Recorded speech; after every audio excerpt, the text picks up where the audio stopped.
दोस्त, संगम study math YouTube channel में आपका स्वागत है। आइए इस चैनल के माध्यम से हम लोग गणित के एक चैप्टर बहुपद को पढ़ते हैं। तो देखिए, बहुपद पोलिनोमियल्स वैसा बीजीय व्यंजक जिसमें चर का घात धनात्मक पूर्ण संख्या या ऋणात्मक पूर्ण संख्या हो उससे बहुपद कहते हैं। एक बार फिर से देख लेंगे, बहुपद पोलिनोमियल्स क्या है? वैसा बीजीय व्यंजक जिसमें चर का घात धनात्मक पूर्ण संख्या या ऋणात्मक पूर्ण संख्या हो उसे बहुपद कहते हैं। ठीक है, तो हम लोग समझेंगे इसमें चर और उसका घात, उसके बाद पूर्ण संख्या। चर समझना है, चर का घात समझना है, फिर पूर्ण संख्या समझना है। पूर्ण संख्या धनात्मक पूर्ण संख्या 0, 1, 2, 3, 4 से लेकर अनंत तक होता है, ये सभी धनात्मक पूर्ण संख्या है। तो चर और चर के घात के बारे में आइए समझते हैं कि चर क्या होता है और उसका घात क्या होता है। तो देखेंगे, x के पावर 5, x के ऊपर जो अंक हम लिखे 5, ये 5 घात है और x जो है चर है, x जो है चर है। तो हम लोग इसको कहेंगे चर। ये बेस आधार के रूप में होता है, ये आधार के रूप में होता है चर। ये 5 जो है अचर है जो घात के रूप में होता है। इसको अंग्रेजी में पावर कहते हैं, इसको अंग्रेजी में बेस कहते हैं। तो ध्यान देंगे, चर और उसके घात को हम समझा रहे हैं आपको। चर x है, x के ऊपर कोई भी अंक हम लिखते हैं तो उसे घात कहते हैं, उसके क्या कहते हैं? घात कहते हैं। x जो है चर राशि है और 5 जो है अचर राशि है। अचर वह होता है जो कभी नहीं बदलता है, अचर वह होता है जो कभी नहीं बदलता है, और चर जो है जिसको हम लोग सॉल्व वगैरह करते हैं तो उसका मान अलग अलग आ जाता है, यानी यह बदल जाता है। ठीक है, तो हम लोग यहाँ पे चर और घात को समझ गए और अचर को भी समझे। अब हम लोग इसके एग्जाम्पल को देखते हैं, बहुपद के एग्जाम्पल को। 2x² plus 3x, 2x² plus 3x plus 5, यह एक बहुपद है। इसको जानने के लिए हम इसके सभी चर को देखेंगे, सभी चर के घात को देखेंगे कि इसके घात जो है पूर्ण संख्या है कि नहीं। पूर्ण संख्या धनात्मक पूर्ण संख्या जो आप देख रहे हैं 0, 1, 2, 3, 4 से लेकर अनंत तक होता है, तो इस प्रकार से चर का घात होना चाहिए। तो हम लोग देखेंगे यहाँ पे x चर है जिसका घात 2 है, यह धनात्मक पूर्ण संख्या है। फिर यहाँ हम लोग देखेंगे इस चर के बारे में, इस चर को देख लिए हम लोग कि जो इसका घात है 2 धनात्मक पूर्ण संख्या है, और यहाँ पे जो चर x है तो इसके घात दिखाई नहीं दे रहा है, तो यहाँ पे 1 छुपा रहता है, यहाँ पे 1 छुपा रहता है। यह 1 जो है धनात्मक पूर्ण संख्या है।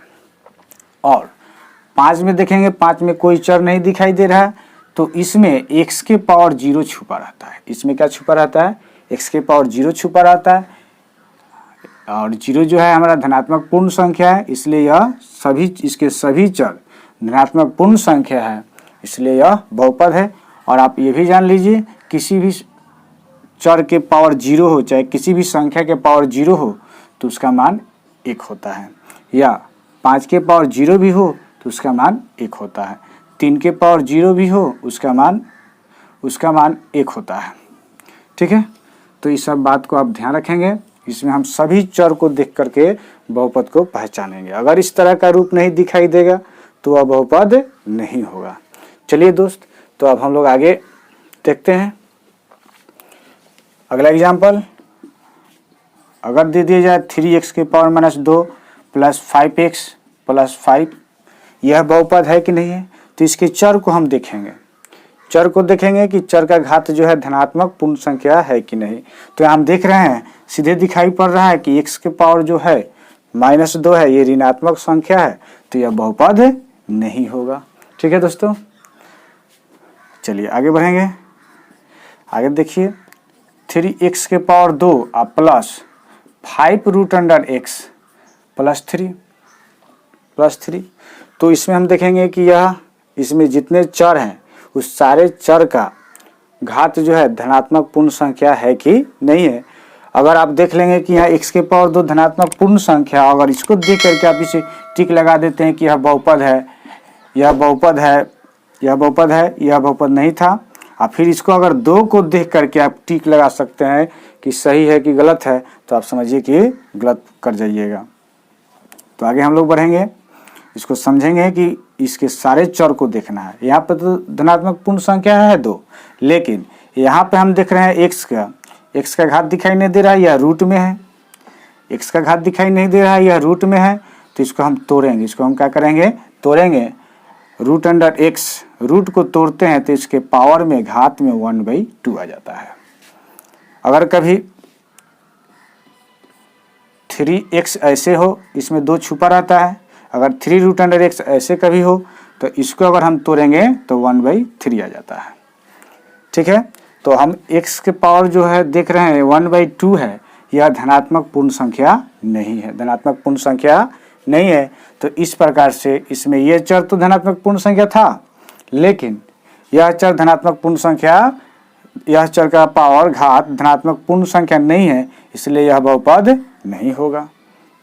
ठीक है, चलिए अब हम लोग आगे एक और एग्जाम्पल को देखते हैं।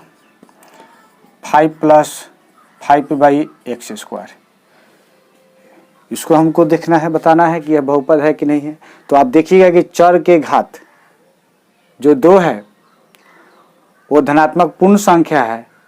इसे देख करके, ऐसे देख करके अगर इसे आप चुन लेते हैं कि यह बहुपद है तो गलत कर जाइएगा, क्योंकि यह बटा में है। कहाँ है? बटा में। जब हम इस चर को ऊपर ले जाएंगे तो इसके घात ऋणात्मक हो जाएंगे। देख लीजिए कैसे, इसको तोड़ कर देख लेते हैं। 5 + 5, किसी भी संख्या को नीचे से ऊपर लेकर जाएंगे तो उसके घात जो है ऋणात्मक हो जाता है। तो x के पावर यहाँ -2 हो जाएगा, अर्थात हो जाएगा 5 + 5x, x के पावर -2। तो यहाँ चर के जो घात है जो -2 आ गया, जो धनात्मक पूर्ण संख्या नहीं है, इसलिए यह बहुपद नहीं होगा। अर्थात ये बहुपद नहीं हुआ तो ये भी बहुपद नहीं हुआ।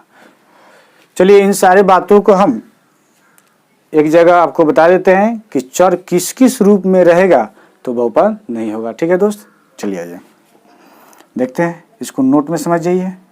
जब कभी चर आपका चर के घात ऋणात्मक दिख जाए तो बहुपद नहीं है, या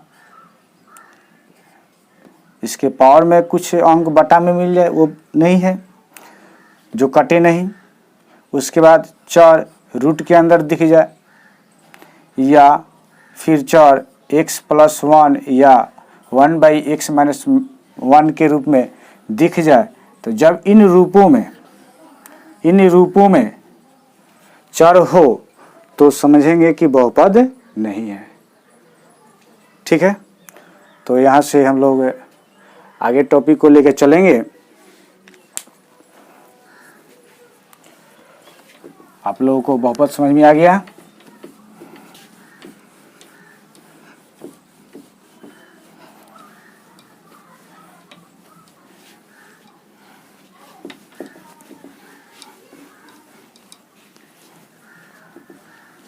अब हम लोगों का बहुपद का अगला टॉपिक होगा बहुपद का गुणांक। बहुपद का गुणांक, बहुपद का गुणांक, तो गुणांक उस चर में जो अंक गुना रहता है वही बहुपद का गुणांक होता है। तो देखेंगे एग्जाम्पल में, 5x के पावर क्यू 4x² + 3x + 5 ये बहुपद है। इस बहुपद में गुणांक को जानना है। किसको जानना है? गुणांक को। इसमें जितने अंक दिखाई दे रहे हैं ये सभी गुणांक है। ये सभी क्या है? गुणांक है, चर का गुणांक है। यहाँ पे 5 जो है x³ का गुणांक 5 है, फिर x² का गुणांक 4 है, यहाँ x का गुणांक 3 है, और ये अचर पद है। इसमें भी x है जो हम लिख सकते हैं x के पावर 0 का गुणांक ये 5 हो जाएगा। तो समझेंगे इसमें x के पावर q का गुणांक, x के पावर q का गुणांक, तो x के पावर q को छोड़ करके देखेंगे कि इसके बाद कौन सा अंक है, तो 5 है, तो यही गुणांक होता है। यही क्या होता है, गुणांक होता है। तो एक्स क्यूब का गुणांक हो जाएगा आपका 5। उसके बाद फिर एक्स स्क्वायर का गुणांक, एक्स स्क्वायर का गुणांक, तो एक्स स्क्वायर का गुणांक क्या होगा, 4 हो जाएगा। ठीक है। उसके बाद फिर हम लोग जानेंगे एक्स का गुणांक क्या होगा। तो ये बहुपद में सभी चर का गुणांक है। एक्स क्यूब का गुणांक 5 आ गया, एक्स स्क्वायर का गुणांक कितना आ गया, 4 आ गया। फिर अब हम लोग को एक्स स्क्वायर का गुणांक बताना है, तो यहाँ पे हम लोग क्या ले लेंगे, 3। एक्स के गुणांक में, एक्स में क्या गुना है, जिसका गुणांक निकालना है उसको हम लोग ढक सकते हैं। उसको ढक करके देखेंगे तो जो अंक दिखाई देगा वही गुणांक हुआ। उसके बाद चलेंगे अचर पद। अचर पद 5 है, या इसको हम लोग कह सकते हैं कि x के पावर 0 का गुणांक क्या होगा, गुणांक, तो इसके लिए भी 5 ही होगा। ठीक है दोस्तों, इस प्रकार से हम बहुपद के गुणांक को सब समझे कि एक्स क्यूब का गुणांक क्या है। तो एक्स क्यूब का गुणांक, एक्स क्यूब को ढक लेंगे, जिसके गुणांक पूछा जाए उसे ढक लेंगे, जो शेष अंक दिखाई देगा वही गुणांक होगा, वही क्या होगा, गुणांक होगा। तो एक्स क्यूब का गुणांक 5 हो गया। आइए अब हम लोग इसको दोबारा समझते हैं, बहुपद का गुणांक। तो बहुपद चर के साथ जो भी अंक गुना है, जिस चर के बारे में पूछा जाए, अगर उस चर के साथ जो अंक गुना में है उसे हम लोग गुणांक कहते हैं। तो देखेंगे यहाँ पे एक्स क्यूब का गुणांक 5 है, एक्स स्क्वायर का गुणांक क्या है, 4 है, 4 है। यहाँ एक्स का गुणांक 3 है, चाहे इसके पावर 1 भी डाल सकते हैं। एक्स के पावर 1 का गुणांक 3 है। अचर पद 5 है, ये अचर पद है, 5 है। उसके बाद इसी अचर पद में एक्स के पावर 0 जो है छुपा रहता है, 0 जो है छुपा रहता है। तो एक्स के पावर 0 का गुणांक अगर इस तरह से भी आपसे पूछा जाए तो भी मान 5 आता है। जो अचर पद होता है उसमें एक्स के पावर 0 छुपा रहता है। एक्स के पावर 0 का मान होता है 1। किसी भी चर के पावर 0 हो, चाहे किसी भी संख्या के पावर 0 हो, उसका मान 1 होता है। ठीक है, चलिए इसके हम लोग दूसरे एग्जाम्पल को समझते हैं। π/2 X square minus X plus 3 दूसरा एग्जाम्पल है। अगर पूछा जाए में एक्स स्क्वायर का गुणांक क्या है, तो एक्स स्क्वायर का गुणांक होगा, तो गुणांक बताने के लिए एक्स स्क्वायर को ढक लेंगे, एक्स स्क्वायर को क्या कर लेंगे, ढक लेंगे, तो बाकी जो शेष बचेगा वही गुणांक हो जाता है। तो π/2 हो जाएगा गुणांक इसका। फिर यहाँ पे एक्स का गुणांक बताना है, एक्स का गुणांक बताना है। तो एक्स के बगल में कोई अंक दिखाई नहीं दे रहा, तो यहाँ पे एक छुपा रहता है। यहाँ पे क्या छुपा रहता है दोस्त, एक छुपा रहता है, और उसके बगल में देखेंगे चिन्ह भी देखेंगे, ये प्लस में है कि माइनस में है, तो माइनस में है, तो यहाँ एक्स का गुणांक -1 हो जाएगा। फिर अचर पद पूछा जाए, अचर पद पूछा जाएगा, तो अचर पद क्या हो जाएगा, 3 हो जाएगा। ठीक है, इसी अचर पद में एक्स के पावर 0 छुपा रहता है, एक्स के पावर 0 का अगर गुणांक आपसे पूछा जाए तो ये हो जाएगा 3। ठीक है, अब हम लोग आगे की टॉपिक देखते हैं। ठीक है, समझ में आ गया।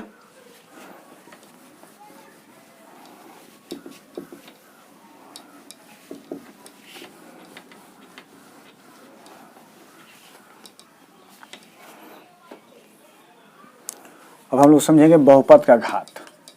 बहुपद का घात, तो चर के अधिकतम घात को बहुपद का घात कहते हैं। चर के अधिकतम घात, अधिकतम घात को बहुपद का घात कहते हैं, बहुपद का घात कहते हैं। ठीक है, चर के अधिकतम घात, तो जिसे हम लोग एग्जांपल ले लेंगे, ये बहुपद है 3x के power 5 minus 5x square plus 4x plus 3, ये बहुपद है। तो इस बहुपद में हम लोग को बहुपद का घात बताना है। तो देखना यह है कि चर जो है, यहाँ भी चर है, यहाँ भी चर है, यहाँ भी चर है, यहाँ सब, यहाँ पे तीनों जगह चर है। तो इस चर के अधिकतम घात कौन है, तो चर के अधिकतम घात कौन है, तो 5 है। तो बहुपद का घात कितना हो जाएगा, इस बहुपद का घात 5 हो जाएगा। बहुपद का घात क्या कहेंगे, 5 कहेंगे, बहुपद का घात। ठीक है, 5 हो गया। इस तरह से आप बता सकते हैं। उसके बाद अगला होगा हम लोग का टॉपिक पद का घात। कोई भी पद हो, पद का घात बताना हो, तो पद का घात बताने के लिए आप देखेंगे सारे चर के घात को जोड़कर बताया जाता है। सारे चर के घात को, चर के घात को जोड़कर पद का घात होता है, पद का घात होता है। एग्जाम्पल में है जैसे 5a square b square c square एक पद है, यह एक पद है। जब बहुपद का वर्गीकरण पढ़ेंगे तो आप जानेंगे एक पदी बहुपद, द्विपदी बहुपद, त्रिपदी बहुपद। तो इसी प्रकार यह एक पद है, ये भी बहुपद है। तो इस पद का घात जानेंगे हम लोग, पद का घात। तो इसमें a b c चर है, या हम लोग इसमें ऐसे भी लिख सकते हैं 5x square y square z square, इसका घात बताना है। तो पद का घात बताने के लिए इसके सारे चर के घात को जोड़ देंगे तो पद का घात प्राप्त हो जाएगा। तो 2 4 4 2 6, तो पद का घात कितना हो जाएगा?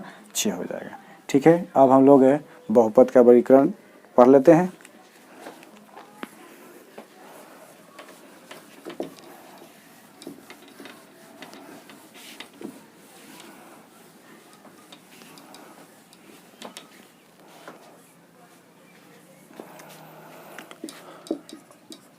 बहुपद का वर्गीकरण क्लासिफिकेशन ऑफ पॉलिनोमियल्स। एक नंबर में होगा एक पदी बहुपद। एक पदी बहुपद इसमें एक पद होता है। इसके एग्जाम्पल को समझेंगे। 5x स्क्वायर है तो यह एक पदी बहुपद है, चाहे 5 भी है तो यह एक पदी बहुपद है, चाहे इसके बाद हम लोग देखेंगे 7x square plus 5x square plus के रूप में दिया हुआ और सजातीय पद हो, प्लस के रूप में या माइनस के रूप में दिया हुआ हो और सजातीय पद हो तो वह एक पदी बहुपद हो जाता है। वो कैसे? तो इस दोनों को जोड़ देंगे, तो 12x स्क्वायर आ जाएगा, तो ये मेरा एक पद हो गया, इसलिए यह एक पदी बहुपद है। ठीक है, अब हम लोग चलेंगे द्विपदी बहुपद।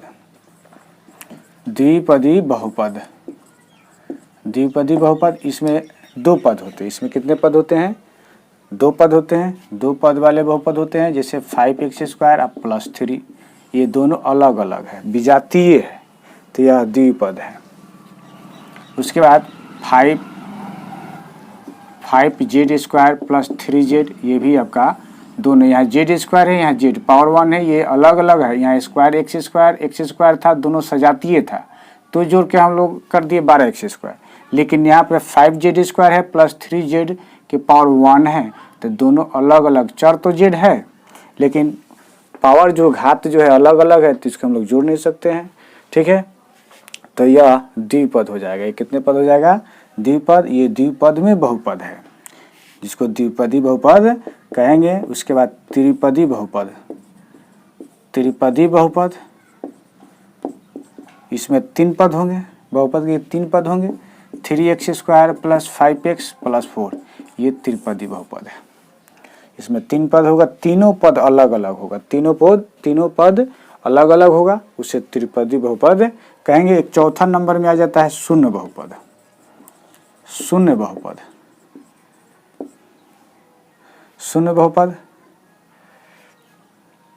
इसमें चर के सभी गुणांक 0 हो जाते हैं। इसमें चर के सभी गुणांक 0 हो जाता है, जैसे 0x square plus 0x plus 0, इसके सभी गुणांक 0, चर के सभी गुणांक 0 हो तो उसे शून्य बहुपद कहते हैं। उसे क्या कहते हैं भाई? शून्य बहुपद कहते हैं। तो अब हम लोग आगे देखेंगे घात के आधार पर बहुपद का वर्गीकरण। घात के आधार पर बहुपद का वर्गीकरण,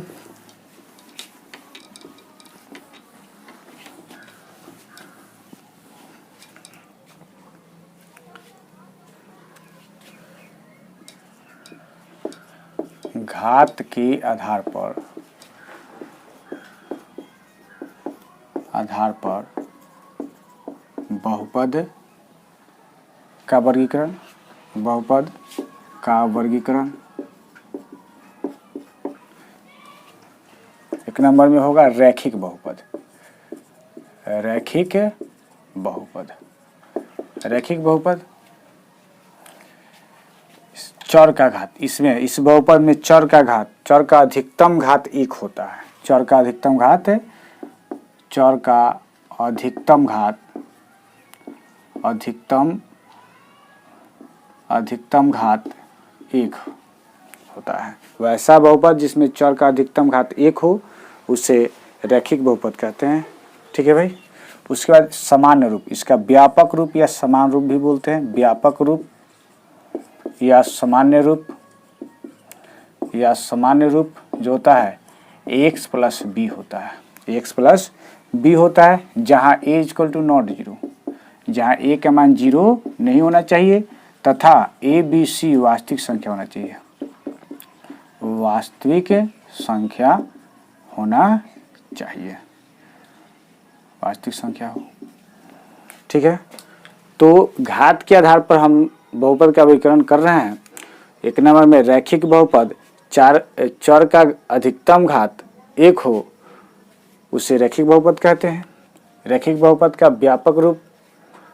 व्यापक रूप या सामान्य रूप ax प्लस बी होता है। ax प्लस बी होता है जहाँ a equal to not 0, a का मान 0 नहीं, अगर a 0 हो जाएगा तो यह रैखिक बहुपद नहीं हो जाएगा, नहीं होगा। ठीक है। इसके एग्जाम्पल को हम लोग समझेंगे। इसके बाद इसमें एक बात और जान सकते हैं, रैखिक बहुपद का केवल एक शून्यक होता है। रैखिक बहुपद का केवल एक शून्यक होता है, केवल एक शून्यक होता है।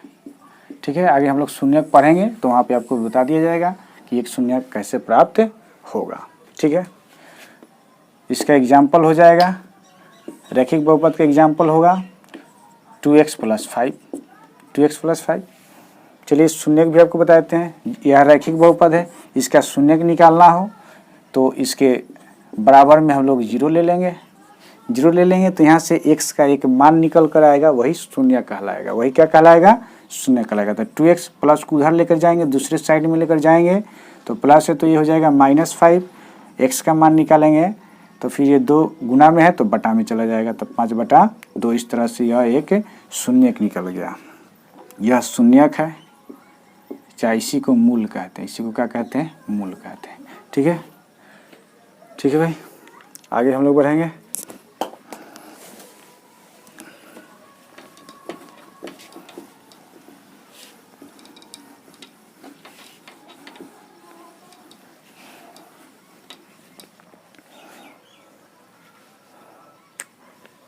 दूसरा नंबर में द्विघात बहुपद। द्विघात बहुपद वैसा बहुपद जिसमें चर का घात, चर का अधिकतम घात, अधिकतम घात जो हो आपका 2 होना चाहिए। जिसमें अधिकतम घात 2 हो, चर का अधिकतम घात 2 हो, चर का अधिकतम घात 2 हो, चर का अधिकतम घात 2 हो तो वह द्विघात बहुपद कहलाता है। इसका सामान्य रूप होता है, सामान्य रूप, इसका सामान्य रूप क्या होता है तो देखेंगे ax² plus bx plus c। यह द्विघात बहुपद का समान रूप है, लेकिन इसमें एक शर्त होता है। जो शर्त क्या होता है? जहाँ a का मान 0 नहीं होना चाहिए तब हो सकता है। a का मान 0 नहीं होगा तभी जाके यह द्विघात बहुपद होगा। अगर 0 हो जाएगा तो यह द्विघात बहुपद नहीं होगा। ठीक है। कभी कभी एग्जाम में ये क्वेश्चन आ भी जाता है कि कौन द्विघात बहुपद है, तो उस तरह से हम इस कंडीशन को देखेंगे कि इस तरह से अंक लिखे मिलेंगे लेकिन इक्वल टू 0 लिखा मिलेगा तो बहुपद द्विघात बहुपद नहीं होगा। जहाँ नॉट इक्वल टू 0 होगा वही हमारा द्विघात बहुपद हो जाएगा। और a b c वास्तविक संख्या होती है, कोई भी संख्या हो सकता है, कोई भी संख्या हो सकता है। चलिए इसका शून्यक हम लोग जान लेते हैं। इसका 2 शून्यक होता है। इसका कितने शून्यक होता है भाई? द्विघात बहुपद का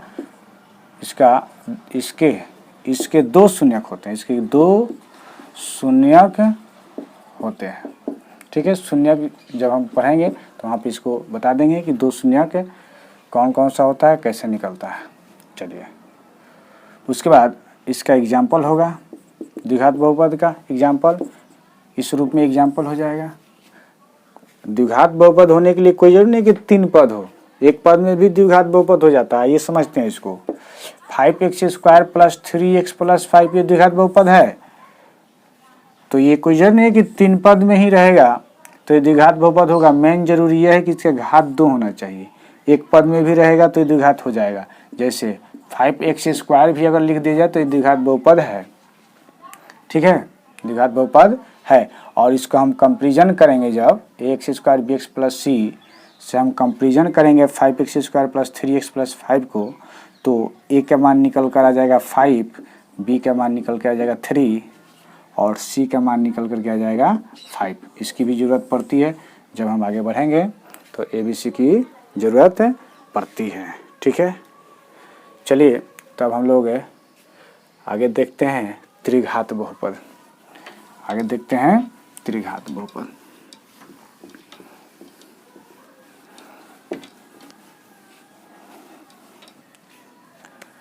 तीसरा नंबर में त्रिघात बहुपद। त्रिघात बहुपद, चर का अधिकतम घात कितना होना चाहिए? चर का अधिकतम घात 3 होना चाहिए। चर का अधिकतम घात 3 होना चाहिए। इसका सामान्य रूप हो जाता है, समान रूप भी कभी कभी परीक्षा में पूछ दिया जाता है। सामान्य रूप जो होता है ax³ + bx² + cx + d, ये आपका त्रिघात बहुपद का समान रूप है, जहाँ a = नॉट 0 होना चाहिए। हर कंडीशन में a = नॉट 0 होना चाहिए, ठीक है। तब चलिए हम लोग इसके शून्य के बारे में जान लेते हैं। इसके शून्य कितने होते हैं? तो इसके 3 शून्य होते हैं। त्रिघात बहुपद है तो इसके 3 शून्य होते हैं, इसके 3 शून्य होते हैं, इसके 3 शून्य होते हैं, ठीक है। इसका हम लोग एग्जाम्पल को देखेंगे तो 3x² - 5x + 7, 5x², 3x³ 5x² + 7x + 8, ये जो है आपका त्रिघात बहुपद के रूप में है। इसमें एक भी पद हो, लेकिन अगर केवल ये एक पद आ जाए तो भी त्रिघात हो जाएगा, बाकी कोई पद नहीं भी रहे तभी यह त्रिघात बहुपद हो जाएगा। आप इसके पहले समझाए हुए थे, 7x की पावर अगर q है तो यह त्रिघात बहुपद है, ठीक है। चलिए, और इसमें ये भी आपको बता दिए ABC वास्तविक संख्या होती है। ABC कौन सी संख्या होती है?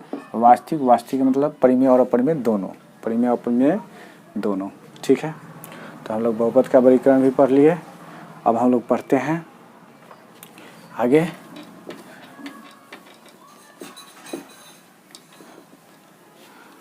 बहुपद के शून्यक और उसके गुणांक के बीच संबंध। आगे क्या टॉपिक होगा हम लोगों का? बहुपद का शून्यक और उसके गुणांकों के बीच संबंध। बहुपद के शून्यक और उसके गुणांक। गुणांक को समझाए थे, x² गुणांक, x के गुणांक। आगे यहाँ पे जरूरत तो एक नंबर में रैखिक बहुपद के शून्यक को जान लेते हैं। रैखिक बहुपद, रैखिक बहुपद के शून्यक।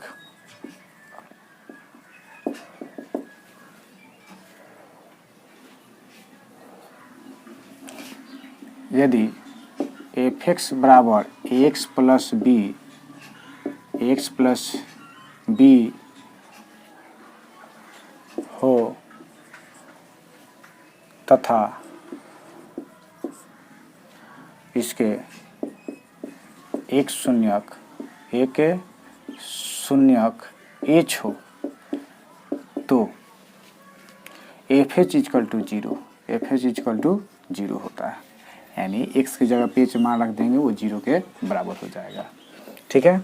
चलिए, इसलिए fh बराबर a × h + b, तो fh के जगह पे हम लोग क्या ले लेंगे? 0 ले लेंगे, तो यहाँ बचेगा h + b। h का मान निकालना है, h का शून्य निकालना है, तो b को इधर लेकर आएंगे तो -b बराबर h। अब h का मान निकालना है तो -b/a, h एक शून्य निकल गया। एक शून्य हम इसको इसके एक शून्यक को हम लोग एच माने हुए थे।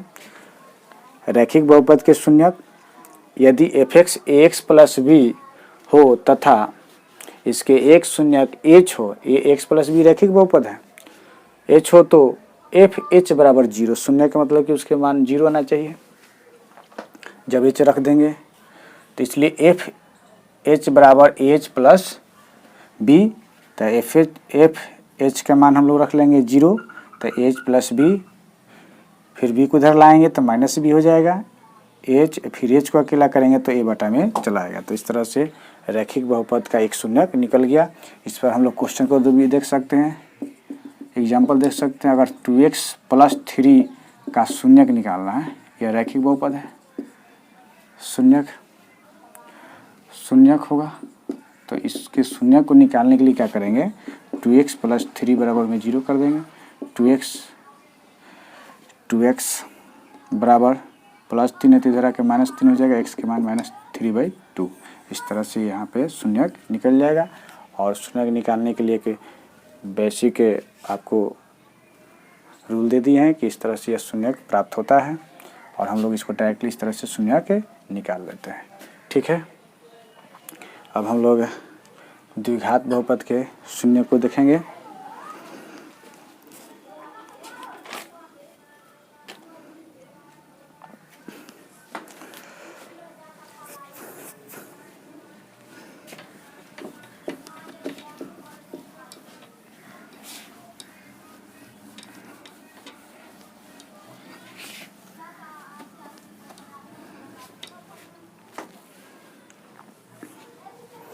तभी रैखिक बहुपद में आपको शून्यक बताए थे एच बराबर ए बाई बी, तो आप देख पा रहे होंगे A by B minus B by A, minus B by A था, जहाँ पे बी क्या था, माइनस अचर पद था, अचर पद, और ए जो था एक्स का गुणांक था।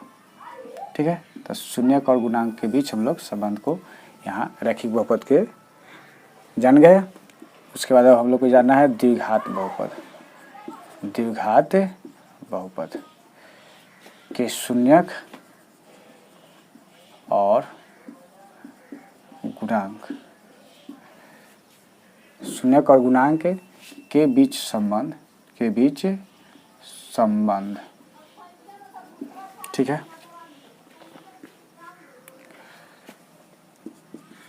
तो यदि ax स्क्वायर bx प्लस सी द्विघात बहुपद है, द्विघात बहुपद है जिसके दो शून्यक अल्फा बीटा हो, इसके द्विघात बहुपद के दो शून्यक होते हैं, दो शून्यक अल्फा बीटा हो, तो शून्यकों का योग जो होता है alpha plus beta minus B by A के बराबर होता है, यानी माइनस एक्स का गुणांक बटा एक्स स्क्वायर का गुणांक। ठीक है, उसके बाद इसका दूसरा कंडीशन होता है शून्यकों का गुणनफल, शून्यकों का गुणनफल। ठीक है, शून्यकों का गुणनफल अल्फा इंटू बीटा बराबर सी बाई ए होता है, जहाँ पे होता है एक सी जो होता है अचर पद होता है, सी जो क्या होता है अचर पद होता है, अचर पद, ये जो है एक्स स्क्वायर का गुणांक है,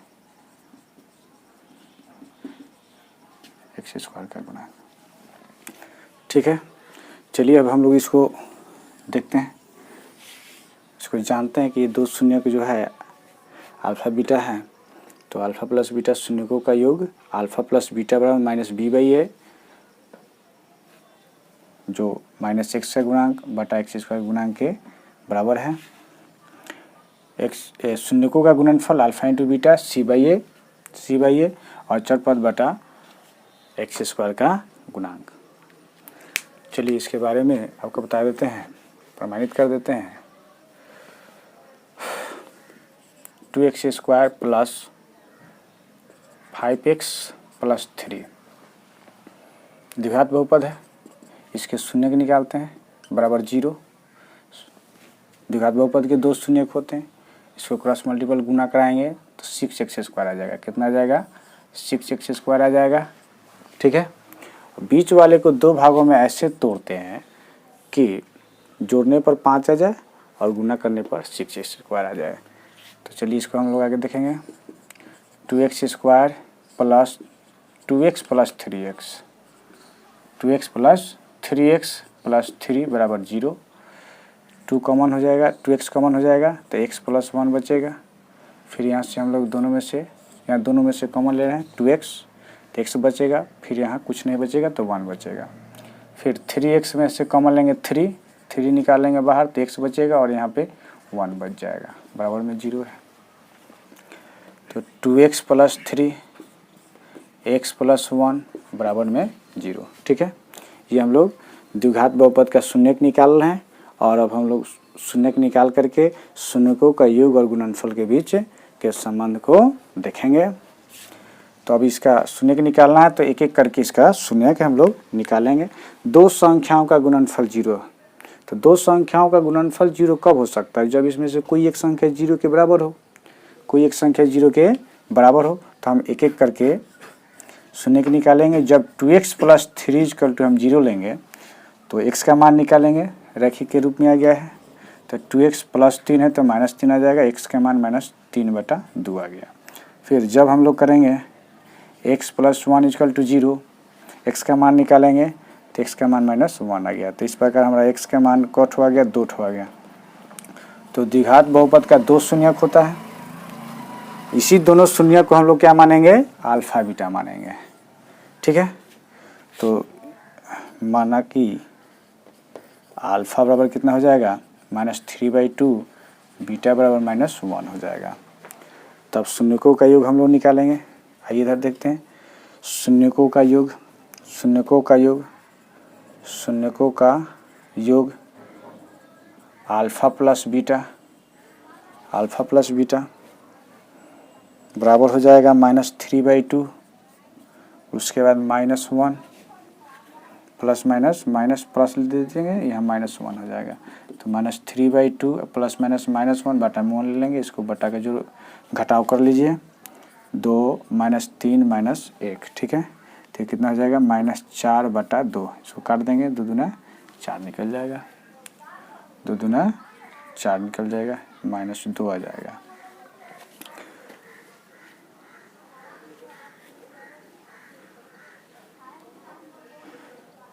कहीं नंबर मिस्टेक हो गया क्या?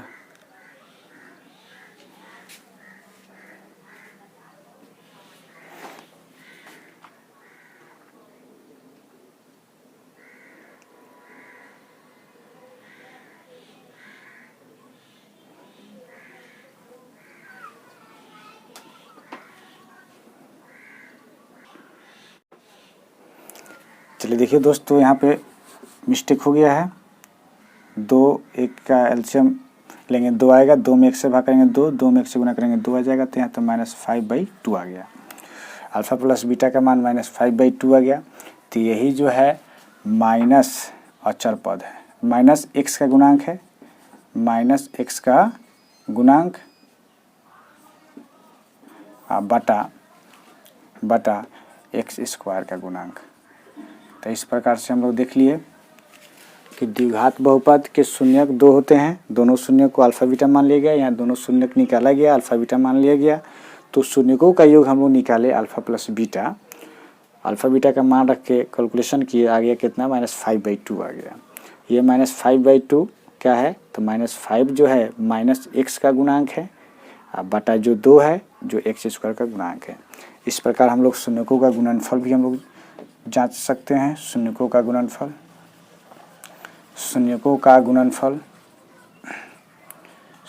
गुणनफल अल्फा इंटू बीटा होता है। अल्फा बीटा का मान रखेंगे, अल्फा का मान -3/2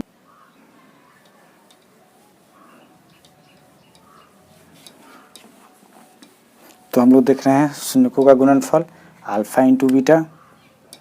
अल्फा का मान कितना है भाई? तो -3/2 है और बीटा का मान क्या है? -1 है। तो -3/2 इंटू -1, इसको हम लोग मल्टीप्लाई करेंगे तो कितना आ जाएगा? +3/2 आ जाएगा।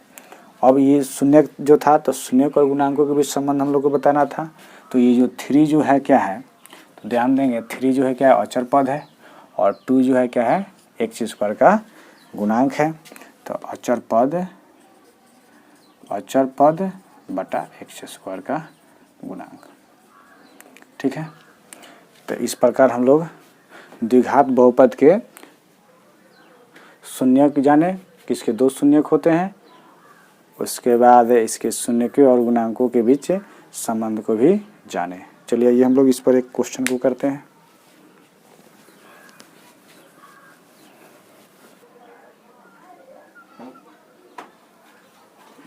तो चलिए हम लोग इस पर एक क्वेश्चन को देख लेते हैं। क्वेश्चन है द्विघात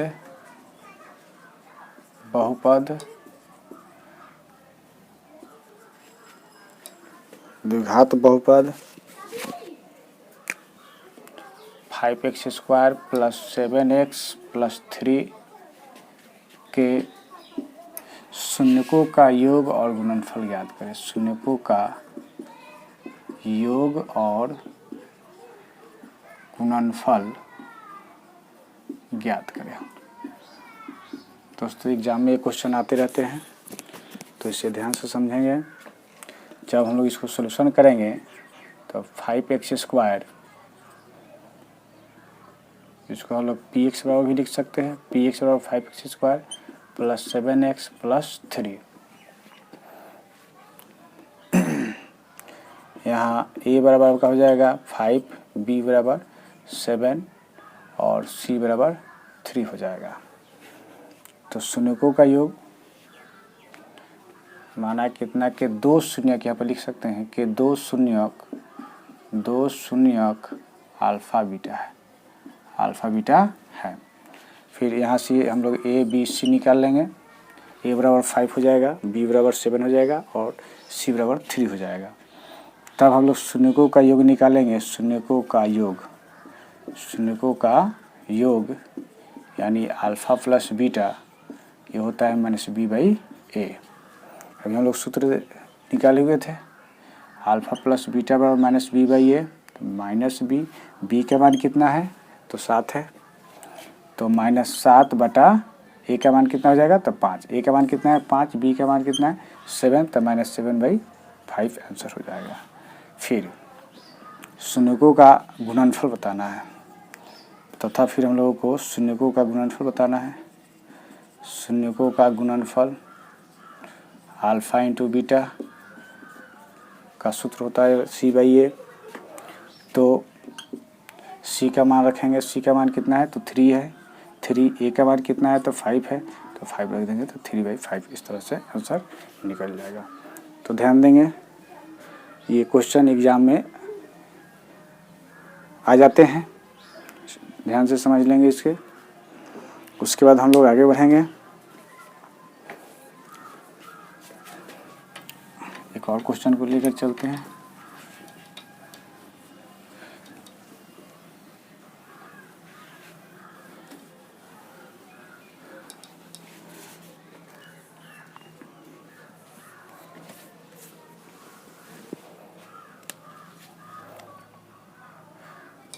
ये टॉपिक है द्विघात बहुपद निकालना।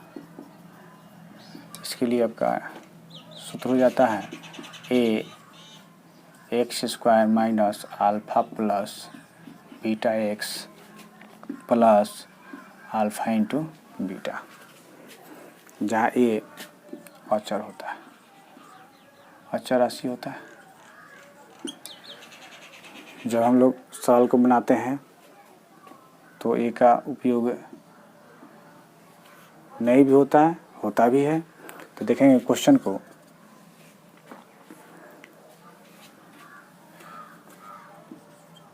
द्विघात बहुपद ज्ञात करें, द्विघात बहुपद ज्ञात करें जिसके शून्यक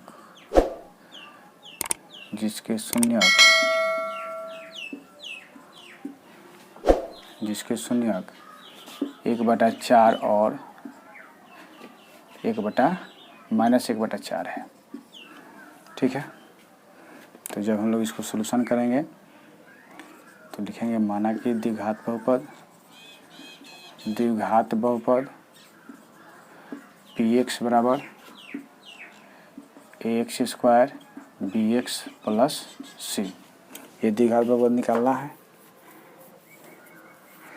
जिसके शून्यक अल्फा बीटा है, जिसके शून्यक अल्फा बीटा है,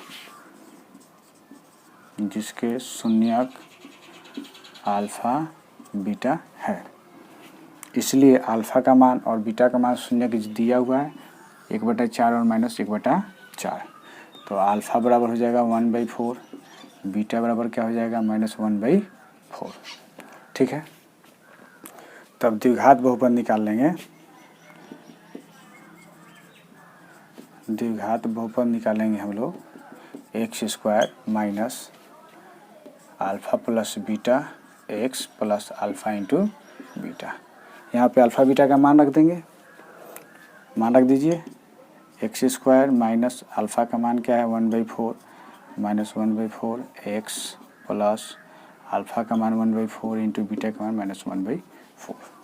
ठीक है, तो यहाँ हो जाएगा एक्स स्क्वायर, ये कट कर 0 हो जाएगा, 0 एक्स, उसके बाद प्लस माइनस माइनस 1/16। तो देखेंगे एक्स स्क्वायर माइनस 1/16 आ गया। अब यहाँ पे हम लोग बटा का जोड़ बना लेंगे 16 एक्स स्क्वायर माइनस 16, हम लोग देखेंगे यहाँ पे बटा का जब हम लोग घटाव बनाएंगे तो एक्स स्क्वायर माइनस 1/16, जिसको हम लोग लिख सकते हैं 1/16, 16 एक्स स्क्वायर माइनस 1, जो यही ए का रूप है। यह किसका रूप है? ए का रूप है। तो द्विघात बहुपद हम लोग का आंसर हो जाएगा 16 एक्स स्क्वायर माइनस 1। द्विघात बहुपद क्या हो जाएगा? द्विघात